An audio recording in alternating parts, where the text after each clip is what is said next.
With such a united humanity, can the battle of Gog and Magog or Armageddon be fought? Can man-made manifestations of law bring forth a force that will trample over God law, which is ruling above and coexisting with all force? Here but one God-man needs say no, and it will be accomplished, as all are in unison and respond in unison. No force need be exerted. The force to harm that those in the lower vibrations are sending out can be concentrated and returned to them with true love and blessing. If they resist, they will but destroy themselves. And those who are returning the love force need not so much as lift a hand. These groups stand at the Great Pyramid, as the Great Pyramid has stood, indestructible, down through the ages, as a witness, in stone, to humanity, that the Christ in man was fully established long before man's advent, and that man, as the Christ, has never been separated from the Godhead. That this great pyramid is such a witness is fully established by its age and purity of form, construction, and intellectual value. It has been preserved and mentioned as the Great Pyramid throughout millennia. All the scientific information that is embedded in the huge mass was not placed there for the advancement of science, as men must be well versed in science in order to interpret its knowledge. Its great antiquity and wonderful structure have set it aside as a mystery to mankind. Within its mass is exposed the secret of the universe.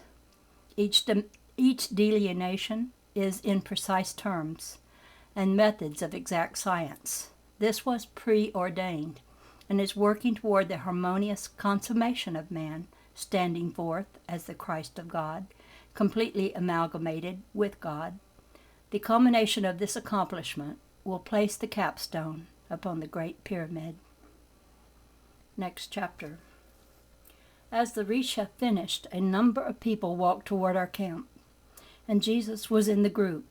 We had noted that they had gathered on the slope of the ridge a short distance from the camp, but had supposed that they were gathering for a private conference, as these gatherings were in evidence all about the countryside. As they approached, Weldon arose, stepped forward, and clasped both of Jesus' hands. There was no need for an introduction, as they were all close friends of the Risha and Jesus. As for ourselves, we felt like little atoms ready to take root in any niche where soil presented itself. All gathered around our campfire. Weldon asked Jesus if he would talk to us of the Bible. This met with a most hearty approval from all, and Jesus began. Let us consider David's prayer in the 23rd Psalm. The Lord is my shepherd, I shall not want. You will note this was not a prayer of supplication. Do you not see that the real meaning implies that the one great principle is leading us into the way we should go? As our great principle goes before on our pathway, and thus we make the crooked places straight. This principle prepares our pathway as a shepherd does for his trusting and dependent sheep. Thus we can say, where our Father leads, I am unafraid.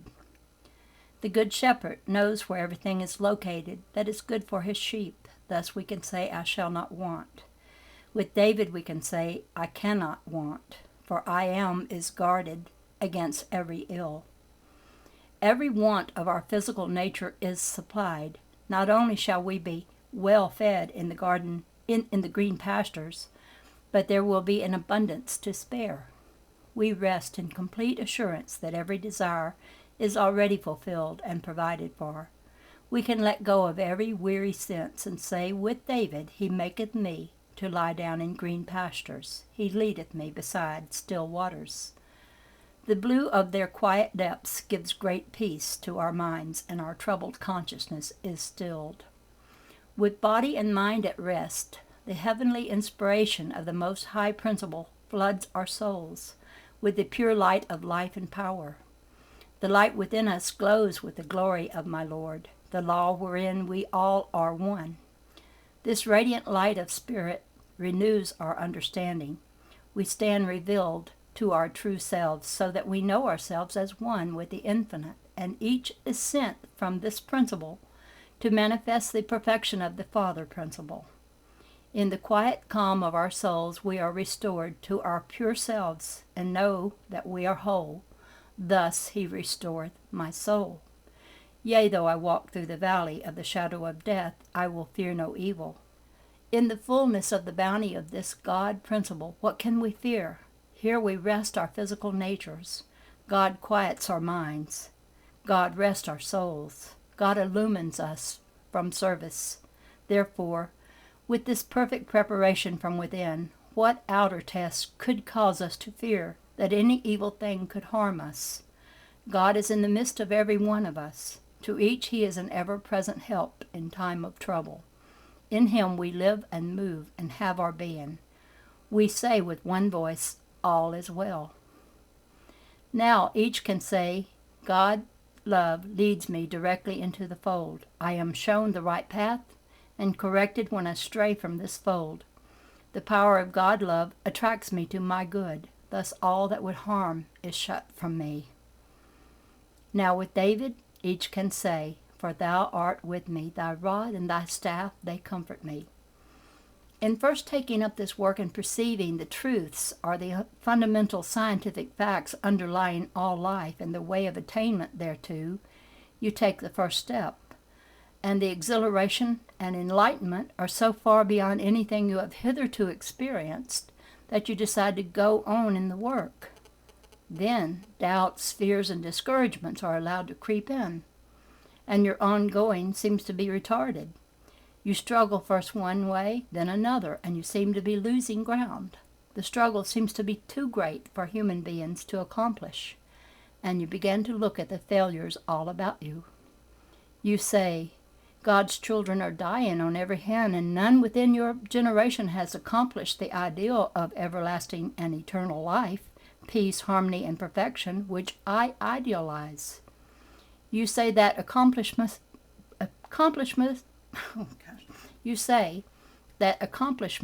must come after death. So you let go and find for a time that it is much easier to drift on and on with the human tide on the downward trend. Again, the race consciousness has had another setback, another who had a great enlightenment and understanding and could have succeeded, has failed, and the race consciousness has another binding hold upon humanity. Generation after generation gives it a still greater and tenacious grip. Is it any wonder that human nature becomes weak and frail, and each in turn follows on and on, in the same eternal treadmill, the blind following the blind, on and on, into eternal oblivion, and into the great vortex where not only the body is forced into dissolution and decay, but the soul is ground between the never-relenting millstones of human perception and mistakes.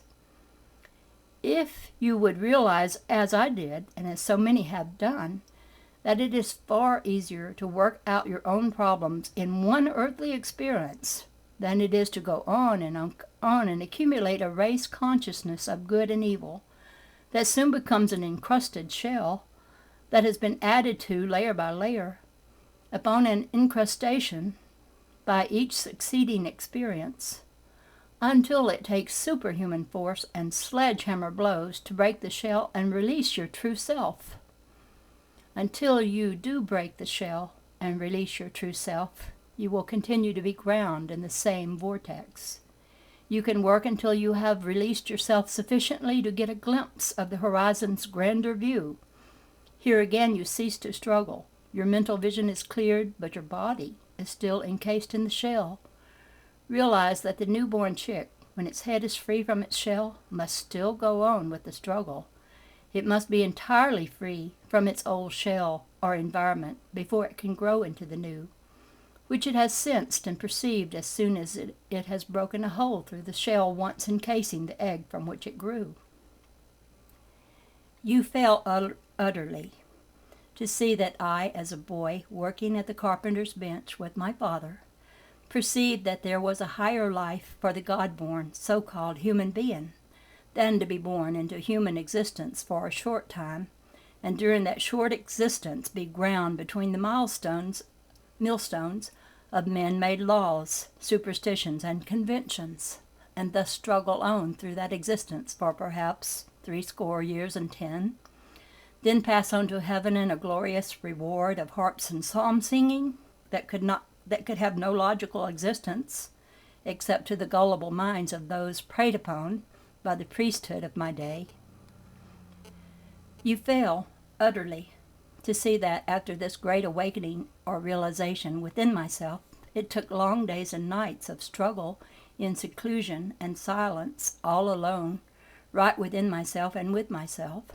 Then, when the self was conquered, it took the far greater and more bitter experiences of personal contact with those I loved dearly, and to whom I wished to show the light that I had perceived, knowing it was the light that burns so brightly, lighting the path of every child of God that is created or that comes into the world.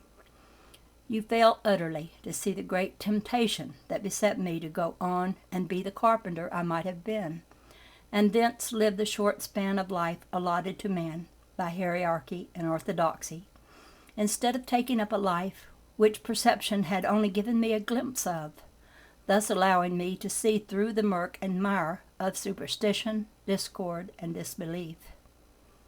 You fail utterly to follow the bodily anguish, the ignominious insults that were heaped upon me by my own kin alone, aside from those to whom I strove to show the light I had perceived.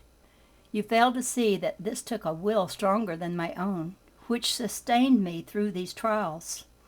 How little you can know of the trials and struggles, temptations and defeats that beset me. How at times I struggled on and on, with clenched fist and set teeth, seeing and knowing that the light was there, although there seemed to be but one last flickering ray, and at times it seemed that that last ray had gone out and a shadow was cast in its place. Even then, something within me was ever strong and dominant, that back of the shadow the light was as bright as ever. I went on and cast aside the shadow, and found the light burning even brighter because of the temporary dimming. Even when the shadow proved to be the cross, and I could see beyond, the final awakening of a triumphant morn that passed beyond the understanding of mortal men, still immersed in fear, doubts, and superstitions. It was the very urge of this perception that sent me on, determined to drink the cup to the fullest draught, that I might know by actual experience and contact whereof I spoke, that man by the free will of God, coupled with his own free thought and pure motive, could prove for himself alone that God is divine, and that man, his true son, born in his image and likeness, is as truly divine as the Father is divine, and that this divinity is the true Christ that every man sees and perceives, is in himself and in all of God's children. This true Christ is the light that lights every child that comes into the world. It is the Christ of God our Father, in, through, and by whom we all have everlasting life, love, light, and true brotherhood, the true fatherhood, the true sonship of God and man. In the light of this true understanding or truth, you do not need a king, a queen, a crown, a pope, or a priest. You, in the true perspective, are the king, the queen, the pope, the priest, and none but yourself and God stand alone. You expand this true perception to take in the whole universe of form and shape, and with your God-given creative ability, you surround them with the perfection that God sees and surrounds them with.